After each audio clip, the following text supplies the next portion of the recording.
This is the Big Gay Fiction Podcast, the show for avid readers and passionate fans of gay romance fiction.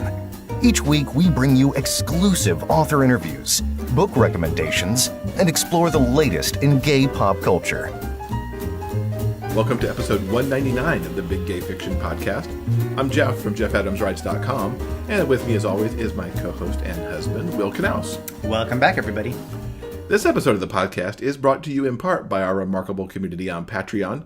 We'll have more information on how you can join them at the end of the show, along with a sneak peek of what we have coming up for you next week. As we head towards the end of July, we hope everyone has had a fantastic midsummer.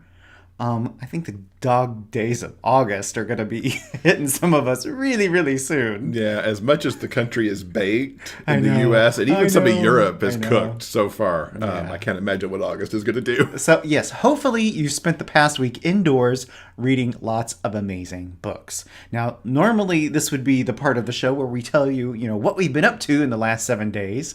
But we are actually pre-recording this particular episode because as this particular episode goes live, we are still in New York City. Yes, we have done RWA in the past week. We've got some more time in the city while I do some day job stuff and we see some more theater. So we don't have a lot of news this week, but boy, will we have a lot for you next week. Oh yeah, a whole lot to talk about.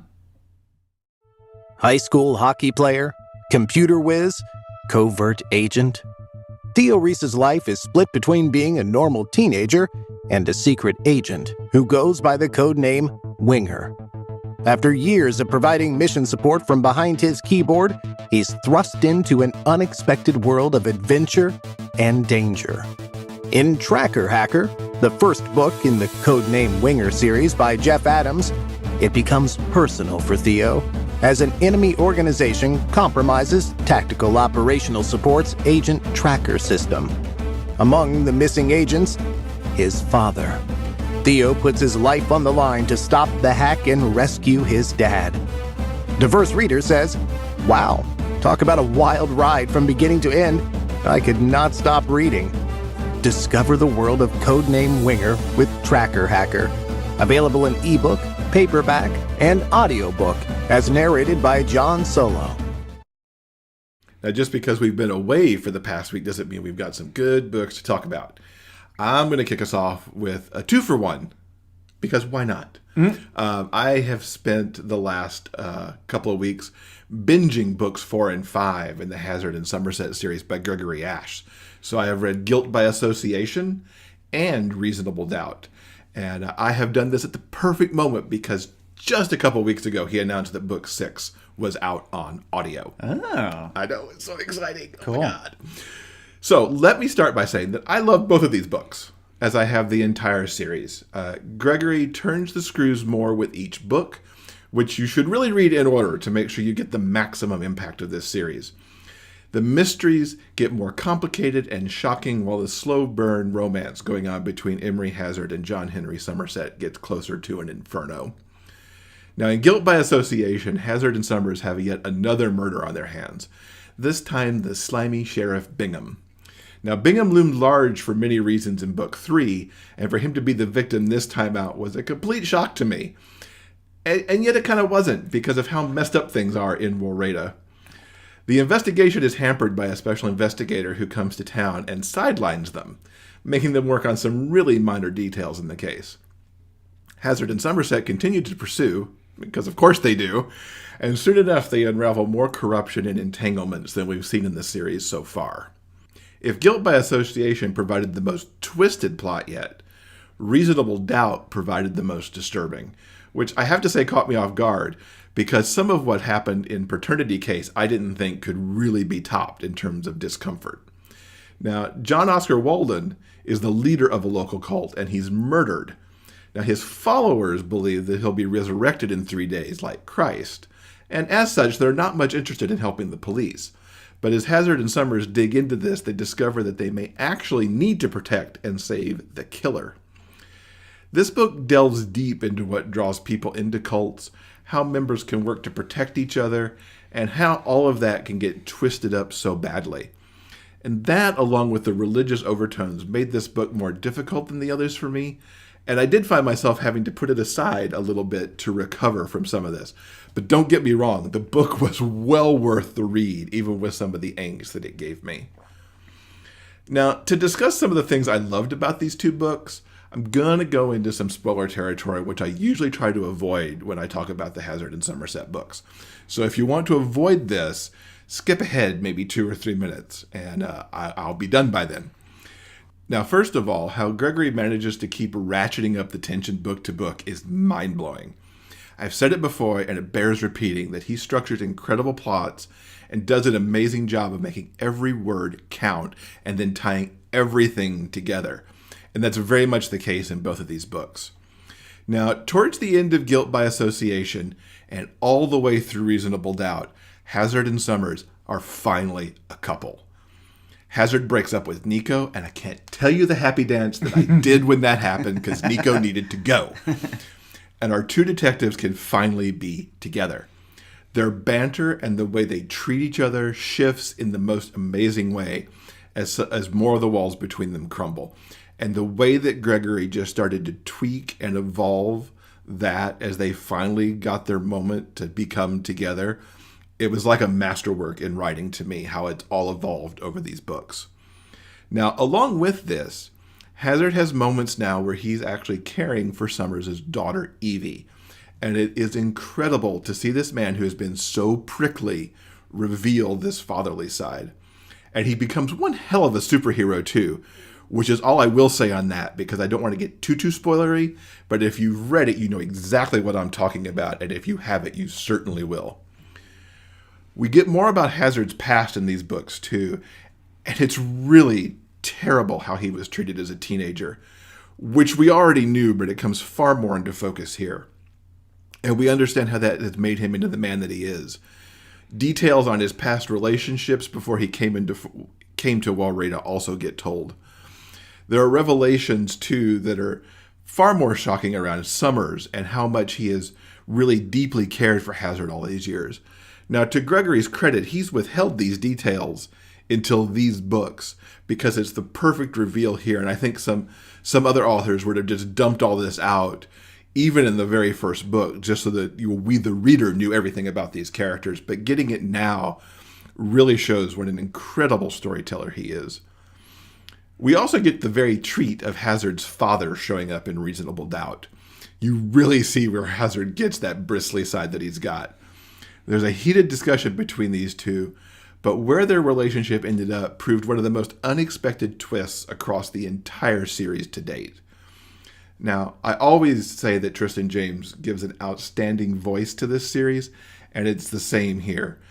In particular, some of the voices of the cult members in Reasonable Doubt gave me chills, and the characterization of Hazard's dad was perfect. Now, I plan to dive into Book 6, Criminal Past, in the next few weeks, so you're not done hearing me talk about Gregory Ashe on this show. Even more exciting, because as if Book 6 wasn't enough on audio, this week, he had revealed that he will be releasing a 7th Hazard and Somerset book this fall. Yay! So, yes, I don't even need to say I recommend these two books. I just recommend the entire Hazard and Somerset series if you're not on that bandwagon yet. Absolutely. 100% go get those books. Now, in a weird twist this week, you actually picked up a book that connects to a series that I've been also binging of late. Mm-hmm. And but you also, because it's July and, Christmas in July, you got a holiday tale for us as well. Oh, yeah. I will never not exploit an opportunity to read a Christmas book. So that's what I did this past week. I read Deck the Halls by Max Walker. And this story is part of his Stonewall Investigation series and acts as kind of a bridge to the spin-off Stonewall Investigations Miami. And it's worth noting that I haven't read either of these series, as Jeff mentioned. Deck the Halls is billed as a standalone story, and I can assure you that it does indeed stand perfectly well all by itself. So let's get into the story. Sassy, nice guy Andrew is the office manager at Stonewall Investigations in New York City. And when his marriage kind of essentially implodes, the only thing he has to look forward to this holiday season are divorce proceedings. That's when Declan Covington walks into the office, and it is lust at first sight. After some flirting, Declan proposes that Andrew accompany him on holiday.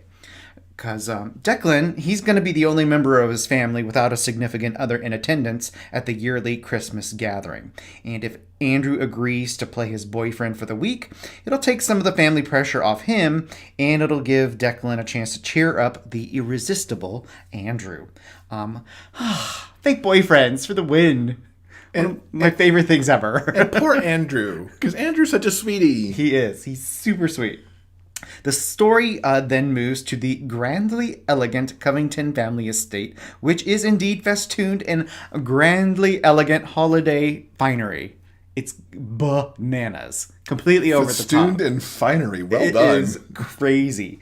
Declan and Andrew have a private guest house all to themselves, and it's not long before they realize that they're going to want to make this fake relationship to be, shall we say, consummated underneath the mistletoe.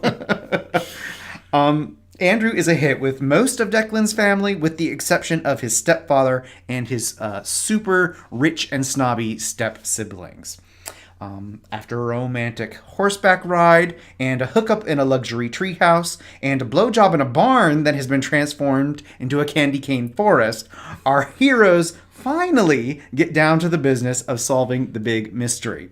Because after all, there must have been a reason for Declan to show up at Stonewall Investigations in the first place, right? Oh, that's a good point. I hadn't even thought about that. Like he just wandered in to see Andrew. Declan's mother has been misplacing expensive pieces of jewelry, and no one has been able to explain the mysterious disappearances. And Declan has his suspicions about the thefts, but it's Andrew, using his deductive instincts and some tricks that he's picked up while working at Stonewall. He's the one who finally cracks the case. Our heroes solve the crime, and they get their happily ever after, and they start their brand new life in Miami, where Andrew is going to manage the new branch office of Stonewall Investigations. Oh, guys, I really love this story so very much. I really struggled to come up with anything else to say. I mean, it's obvious from the beginning that Andrew and Declan are going to be fantastic together because they have that sort of that intangible it factor, that kind of chemistry on the page. And I think Max Walker should be commended because creating characters that are so engaging and the type of people that leap off the page is not something that every author can do. There's definitely heat and sexual tension from the first moment our heroes meet, but even after they've had sex, they still got that chemistry and that humor and that undeniable feeling the reader gets when these two people are like supposed to be together, that they're like meant to be. So I really loved Andrew and Dec's story. I think it's a really wonderful, worthwhile read no matter the time of year. So I highly recommend Deck the Halls. It's good, y'all. I'm going to have to pick that up because I need the bridge book anyway before I start reading the Miami books. Now I have to ask from the mystery standpoint. Yes. Max, much like Gregory, really can construct some disturbing, intense mysteries. Does Andrew get mixed up in that, or is it more the cozy variety for him? This is far more of the cozy variety. I didn't really even get into all of the members of the extended family. Max Walker has created a really funny and hilarious group of secondary characters. It's kind of more like an Agatha Christie cozy mystery situation where everyone has gathered for the holidays, and then Andrew has to suss out who's the one who's been taking these jewels. Okay. So it's very romantic and a whole lot of fun. That's awesome. I'm a little jealous you've read a Max Walker book that I haven't now. Now, remember, everyone, if you want more details on the books or anything else we mentioned in this episode, simply go to the show notes page for episode 199 at biggayfictionpodcast.com. I think that'll do it for this week's show, everyone. Just a quick reminder that we have a Patreon page. You can help support the Big Gay Fiction Podcast with a monthly pledge through Patreon. The additional support of our superfans helps pay for the cost of producing and distributing this show. Joining is super easy, and you'll get special access to monthly bonus episodes, the opportunity to ask questions of our upcoming guests, and lots more. For all the details, simply go to patreon.com/biggayfictionpodcast. Now, coming up next week, we have a landmark episode. Dun, dun, dun, dun. Episode 200, everyone. We'll be recapping our RWA experience and talking about some of the shows that we saw while we were in NYC. Plus, we've got a very special announcement. Yes, it's going to be an exciting week next week, talking about all that good stuff. I can't wait. I hope you'll all show up. Guys, remember, no matter where life takes you, the journey will always be sweeter when you have a book. Until next time, everyone, please keep turning those pages and keep reading. For detailed show notes and links to everything discussed in this episode, go to biggayfictionpodcast.com. New episodes are available every Monday at all major podcast distributors. You can also find us on YouTube. I'm Derek McLean. Thanks for listening. We'll see you next week.